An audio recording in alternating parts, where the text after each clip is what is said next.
Hello friends, good evening. எல்லாரும் எப்படி இருக்கீங்க? நான் உங்கள் தீபக் ராம் பேசுகிறேன். நம்ம தமிழிசை அக்கா வந்து வன்மத்தை கக்குன்னு கக்குறாங்க. அது என்னன்னு இந்த வீடியோ கொஞ்சம் பார்த்துட்டு வாங்க. பேரே உச்சரிக்க மாட்டீங்களா? பேர் வாங்க வைத்தவர்கள் நாங்கள் எங்க கட்சியில, அதனால வெளியேறியவர். திமுக தலைவர் ஸ்டாலின் அவர்களை கூட அண்ணன் திரு ஸ்டாலின் அப்படின்னு நீங்க சொல்றீங்க. அண்ணாமலை அவர்கள் பேரை கூட உச்சரிக்க மறுக்கிறீங்களே. அவருக்கு இஸ் a failed person. கட்சி வந்து 3 வருடங்கள் முழுவதுமாக அவரிடம் கொடுத்தது.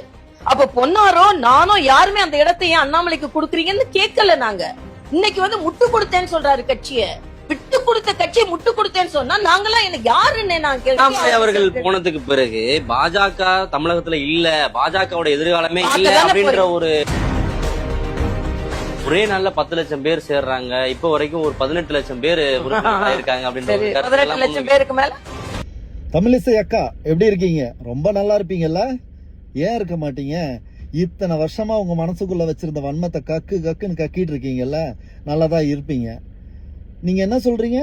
தலைவர் அண்ணாமலை வந்து ஒரு ஃபெயிலியர் அப்படின்னு சொல்றீங்க. How dare you? நீங்க இதெல்லாம் சொல்லும் போது எனக்கு வியப்பாவும் இருக்கு, சிரிப்பாவும் இருக்கு, கோபமாவும் வருது. நீங்க எவ்வளவு பெரிய சக்சஸ்ஃபுல் லீடர் அப்படின்னு நான் சொல்லிட்டா? 2014 இருந்து 2019 வரைக்கும் நீங்க பிஜேபியோட ஸ்டேட் பிரசிடண்டா இருந்தீங்க, கரெக்டா? அந்த டைம்ல 2 எலெக்ஷன்ஸை வந்து நீங்க உங்க தலைமையில ஃபேஸ் பண்ணீங்க. ஃபர்ஸ்ட் எலெக்ஷன் வந்து 2016, அது வந்து ஒரு அசம்பிளி எலெக்ஷன். அந்த எலெக்ஷன்ல நீங்க பிஜேபியோட ஓட் பர்சன்டேஜ் எவ்வளவு வச்சிருந்தீங்க தெரியுமா? Just 2.8%. After that Lok Sabha election வந்தது. அதுல உங்க பிரதானமான ஒரு கூட்டணி இருக்குல்ல, அஇஅதிமுக, அந்த கூட்டணியோட சேர்ந்து நீங்க எலெக்ஷனை ஃபேஸ் பண்ணீங்க. அதுல நீங்க வாங்கின பர்சன்டேஜ் வந்து 3.3%. உங்களோட பார்ட்னர் பொன் ராதாகிருஷ்ணன் அவர்கள், அவரும் 2004 இருந்து 2007 வரை மாநில தலைவராக இருந்திருக்காரு பாரதிய ஜனதா கட்சியில. அந்த டைம்ல அவர் வாங்கின அவர் வச்சிருந்த பர்சன்டேஜ் எவ்வளோன்னு கேட்டீங்கன்னா ஜஸ்ட் 2.8%. இப்படி இருக்கக்கூடிய நீங்க வந்து பிஜேபிக்கு நாங்க தான் அடையாளத்தை கொடுத்தோம், நாங்க தான் தாங்கி பிடிச்சோம் அப்படின்னு சொல்லுவீங்க. 10% தனியா பிஜேபிக்குன்னு ஓட் பேங்கை இன்க்ரீஸ் பண்ண மிஸ்டர் அண்ணாமலையை வந்து ஃபெயிலியர்னு சொல்வீங்க. நான் மறுபடியும் சொல்றேன், தயவு செய்து இந்த விமர்சனத்தில் நிறுத்திக்கோங்க, அதுதான் உங்களுக்கு நல்லது. அண்ட் இன்னொரு விஷயம், சென்ட்ரல் கவர்மெண்ட்ல மேல இருக்க பிஜேபியில் இருக்கக்கூடிய தலைவர்களுக்கு வந்து போனவங்களை பத்தி என்ன கவலை அப்படின்னு கேட்குறீங்க. அவங்க உங்ககிட்ட வந்து சொன்னாங்களா எங்களுக்கு கவலை இல்லைன்னு? நீங்க அப்படியே தப்பா ஒரு பிம்பத்தை கிரியேட் பண்றது, அதே மாதிரி மோடிஜிக்கு வந்து நாங்களாம் எதிரி மாதிரி போர்ட்ரே பண்ற இந்த வேலையெல்லாம் ஜஸ்ட் ஸ்டாப் இட், ஓகே? நான் லாஸ்டா ஒரு விஷயம் சொல்றேன்.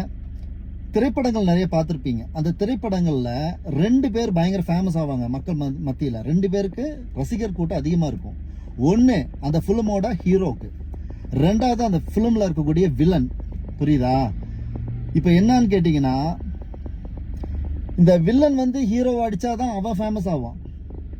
தமிழ்நாடு பிஜேபியில் இப்போ வானதி அக்கா இருக்கிறாங்க, எல்முருகன் இருக்கிறாரு, அதே மாதிரி பார்த்தீங்கன்னா பொன் ராதாகிருஷ்ணன் இருக்கிறாரு, அண்ட் நீங்க இருக்கிறீங்க, அண்ட் கொஞ்சம் தலைவர்கள். நீங்க எல்லாம் எப்படின்னா அந்த ஸ்டேட் பிரசிடென்ட் அப்படிங்கிற பொசிஷனுக்கு வர்றதுக்காக ட்ரை பண்ணிட்டு இருக்கீங்க. ஸோ இந்த டைம்ல எதை சொன்னா நீங்க ஃபேமஸ் ஆவீங்கன்னு எல்லாருக்கும் தெரியும்னு நினைச்சிட்டு தான் நீங்க இதை பண்றீங்க. வாட் எவர் இட் இஸ், இந்த சினிமாவில் ஹீரோவை அடிக்கிறேன்னு நினைச்சு அடிச்சு கடைசியில் தோத்து மக்கள் மத்தியில் இவன் ஒரு வில்லன் இடம் பிடிக்கிற அந்த கேரக்டர் நீங்க. சினிமாவில் வில்லன்ட்ட அடி வாங்கணும், கடைசியாக வில்லனை ஜெயிச்சு ஹீரோ அப்படிங்கிற பட்டத்தோட மக்கள் மனசுல நீங்க இடம் பிடிக்கிறவர் தான் அண்ணாமலை. ஸோ இந்த மாதிரி விமர்சனத்தை வைக்காதீங்க, பதிலடி பயங்கரமா இருக்கும். தேங்க்யூ.